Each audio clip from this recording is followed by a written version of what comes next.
The dominant culture of this country has been incredibly successful at erasing Indigenous stories and Indigenous narratives.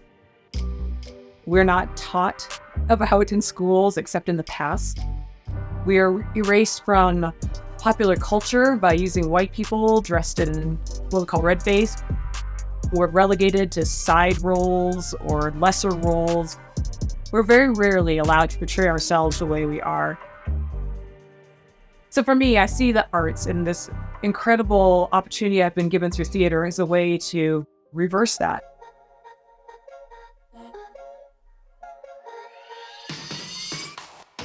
That is an excerpt from an interview with 2020 MacArthur Fellow Larissa FastHorse, who is a playwright and performing arts advocate, illuminating Indigenous art making and storytelling, as well as Native American perspectives on contemporary life. A member of the Sichangu Lakota Nation, FastHorse began her career as a ballet dancer before becoming an independent playwright and choreographer. In our new series, Fellow Spotlight, we go in-depth with some of our MacArthur Fellows to learn more about them, their work, and their exceptional creativity. Let's hear more from Larissa FastHorse's interview.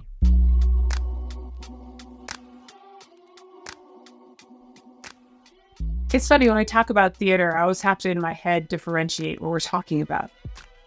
There's what I call Western theater, which is this traditional thing where we pay money and we sit in the seats together and we watch something happen on that stage. And then there's theater. To me, theater is life. It's storytelling, it's powwow dancing, it's going to feast days at a pueblo in New Mexico with these beautiful choreographed dances. Theater is everywhere and everything, and all human beings participate in theater. All I'm writing as a playwright is a skeleton, and then it takes all these other people to bring it to life. Lakota community is built on this interconnected web of people that each have a purpose and a reason and a way to support each other. And theater is the same way. I don't see the playwright as, the final voice in anything. I see the playwright as just one small part of this huge collaborative machine that gets create this magic. The American government does not need to be invited. We're old friends. Friends? Friends? You declared my tribe extinct. Oh, but we've done so much lovely paperwork together. That's because you returned an application each time they sent it in to get the tribe reinstated. Urban Res is a play I created with Cornerstone Theater Company and my collaborator, Michael Junkarces. We started with the land we're on. Whose land is this? And we started talking to the original people of the Los Angeles Basin, who have all been declared extinct by the federal government back in the 1950s. And they are still fighting today to get the right to just exist. So through, I think, a 5-year process of engaging with those peoples and then also the Indigenous peoples that were relocated to Los Angeles through the government relocation program, we created this large immersive outdoor experience that talks about what does it mean to be declared extinct by the government? How do you get tribal recognition back? And a lot of other issues around culture and preservation. This is their tribal community, and yet they feel unsteady and unable to claim the spot that their ancestors died on. And then by the end of the play, we wrap everyone together into that new understanding. And hopefully when you leave Urban Res, you look at that land differently than you ever did before. And that's the production that I was asked to create by the Indigenous people of the Los Angeles Basin. That was the thing that they wanted me to have white folks and other folks who are not from their tribe experience. The apocalypse is already here.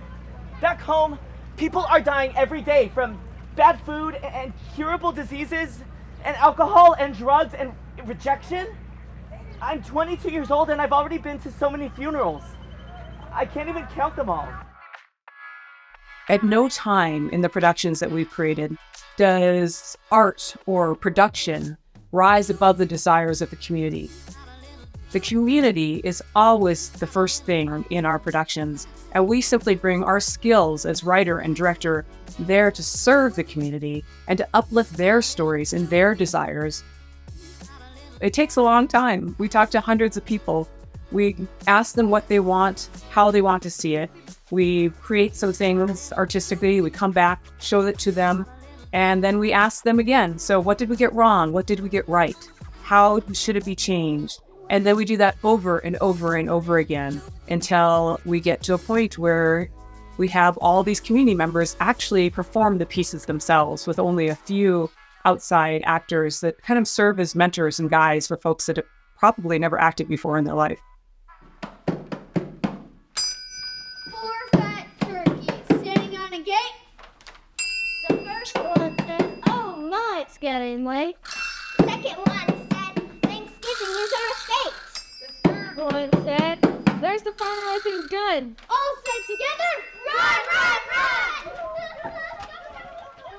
The Thanksgiving play is what I call a comedy within a satire about 4 woke teaching artists trying to devise a play that's culturally sensitive, that celebrates both Thanksgiving and Native American Heritage Month. And as you can imagine, there are a lot of challenges and pitfalls in trying to fulfill all of those desires. I am so sorry. It is truly an honor to work with you. I have always been drawn to your ways. And Lakota Grandma once said to me, "Look, you gotta laugh or you gotta cry. You might as well laugh." And so I love humor. I love making people laugh. I love that laughter actually adds time to our lives, to our lifespan. That's incredible. And so if I can give that to people as a theater artist, that's amazing.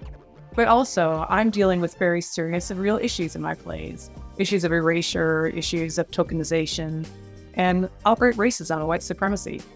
So if I can use laughter and humor and comedy within this satire about really real things that are happening in this world, why not? It's going to be a lot more fun to go to. That's what I want to do. I don't want to take medicine. I want a little sugar to help it go down. I always say that I've done my job as a dramatist. If when you leave the theater or the park or the powwow ground or whatever it is, if you leave with more questions than answers, that's when I've done my job, because then I'm creating new pathways in your brain, which is causing you to look at your fellow man differently, which is causing a whole nother kind of community after you leave the space.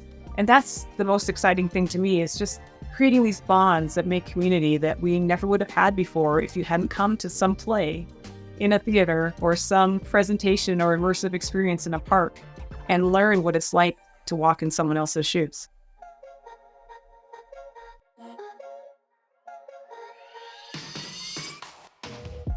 FastHorse combines a keen sense of satire and facility with dramatic forms and plays that are funny, incisive, and at times deeply unsettling for audiences faced with the realities of Native Americans' experiences in the United States. She's been commissioned by a number of venues across the country, including the Public Theater, Cornerstone Theater Company, and Center Theater Group, among many others. And most recently, she created an adaptation of a musical production of Peter Pan. FastHorse is a professor of practice at Arizona State University. The MacArthur Fellows program identifies and supports extraordinarily creative individuals with a track record of excellence who demonstrate the ability to impact society in significant and beneficial ways through their pioneering work. To learn more, visit us at macfound.org.